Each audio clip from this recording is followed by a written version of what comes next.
Titanic, Real Testimonies, Part 2.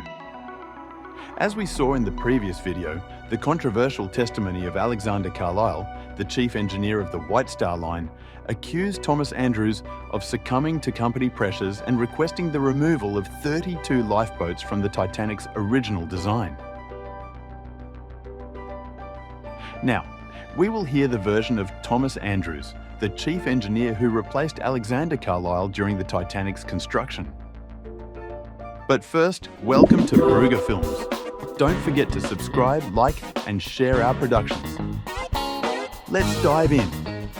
My name is Thomas Andrews. In 1908, I was put in charge of the design and supervision of the Grand Olympic-class ships for the White Star Line, which stood out as the largest ships in history at that time. These magnificent vessels, notable for their size and luxury, were improved based on observations I made during the maiden voyage of the Olympic in 1911, ensuring any imperfections were corrected in the Titanic's design. On the Titanic's maiden voyage in 1912, I led the Guarantee Group, composed of 9 technicians tasked with monitoring the vessel and identifying any issues with its design. After the departure of the chief engineer and architect Alexander Carlisle, I assumed all the final responsibilities for the project. Early in the voyage, as we were leaving the port of Southampton, the moorings of a small ship came loose, and it drifted towards the Titanic's propellers. The tugboats managed to prevent a disaster right at the start of the journey.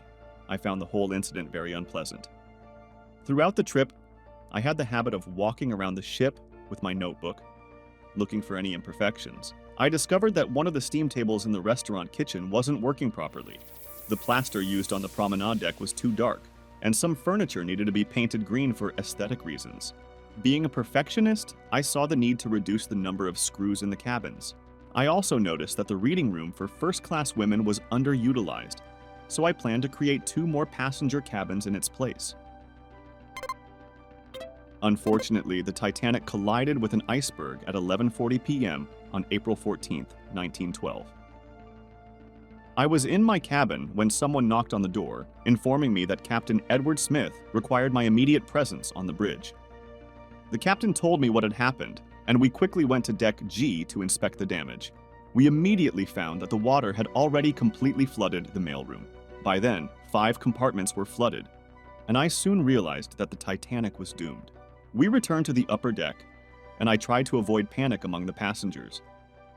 I made a quick mental calculation and advised the immediate launching of the lifeboats, predicting that the ship would sink completely within about an hour, although it surprisingly took more than 2 hours to sink. Sometimes, I wonder if the outcome would have been different with a frontal impact. Designed with 16 watertight compartments, I believed the ship could stay afloat with 3 or 4 compartments flooded. However, the gash in the hull resulted in 6 compartments being affected, causing the bow to gradually dip. 45 minutes after the collision, more than 13,700 tons of water had flooded the ship, overwhelming the capacity of the ballast and bilge pumps. The angle of the Titanic's tilt quickly changed from 0 to about 4.5 degrees within the first hour after the collision. At one point, the ship stabilized for a while, giving the false impression that it had steadied and could remain afloat until rescue arrived. Around 1:30 a.m., the rate at which the forward section was sinking increased, and the Titanic reached an angle of about 10 degrees.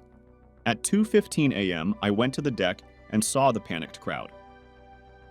However, there were still women hesitating to board the last lifeboats. I began shouting, "Ladies, you must get in at once. There is no time to lose. You cannot pick and choose your boat. Don't hesitate." Panic engulfed the deck, and I realized that the captain had lost control. The last time I saw him, he was heading towards the cabin at the front of the ship. The noise was deafening, with the funnels venting steam from the boilers. There were still many women and children on the deck, and some lifeboats with only a few people on board. In the midst of the crowd, I saw Stewardess Sloane near one of the boats and asked, "Why are you still here?" She replied that all her friends were staying behind, and it wouldn't feel right to leave them.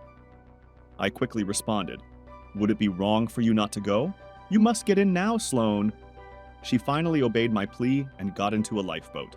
In shock, I went to the first-class smoking room and stood in front of the fireplace, looking at the painting, "Approach to the New World" by the artist Norman Wilkinson, and checking the time on the clock above the fireplace.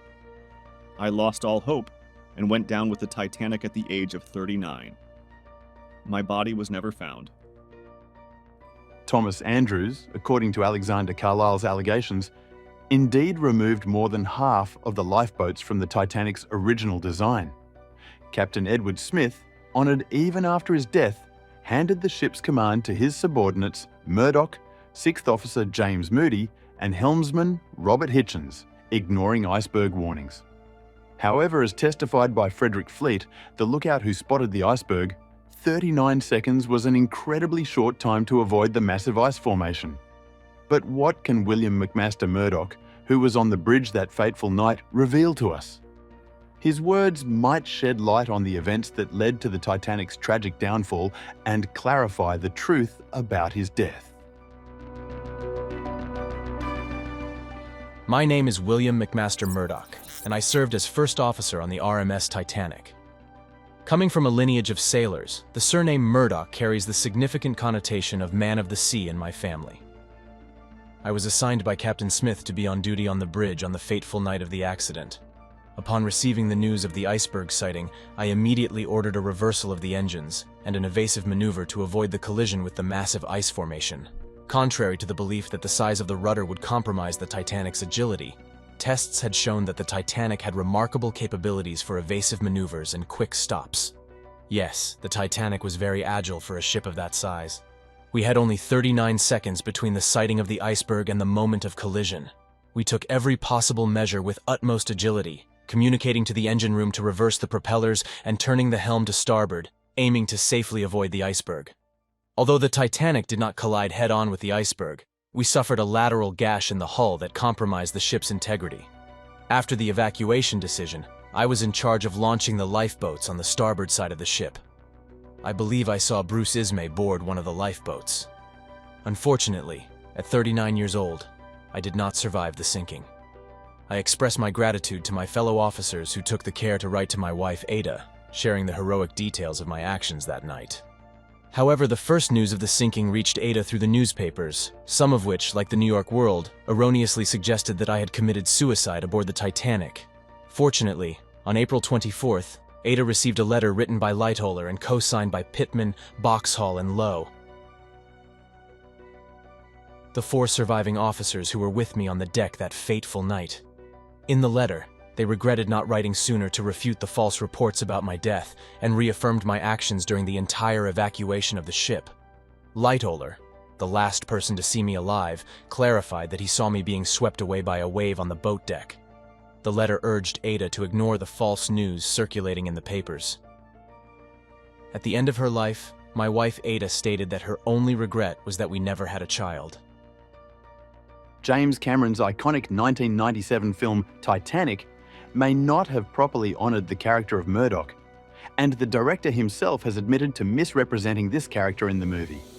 Evidence suggests that Murdoch did not commit suicide, as reported in the newspapers and depicted in the film. An interesting question is what Thomas Andrews said. Could the ship have survived if the collision with the iceberg had occurred head-on, without attempting to swerve away from the massive ice rock? Comment below with your thoughts. In the next video, we will hear from Bruce Ismay, the director of the White Star Line. A controversial figure hated by many, he will emerge with a narrative full of secrets, casting a shadow over the tragic events that unfolded on the RMS Titanic that fateful night. So, don't miss our next production. Once again, thank you for watching another Brugger Films production. Don't forget to subscribe, like, and share our videos. Follow us on social media as well. A big thank you and see you in the next film.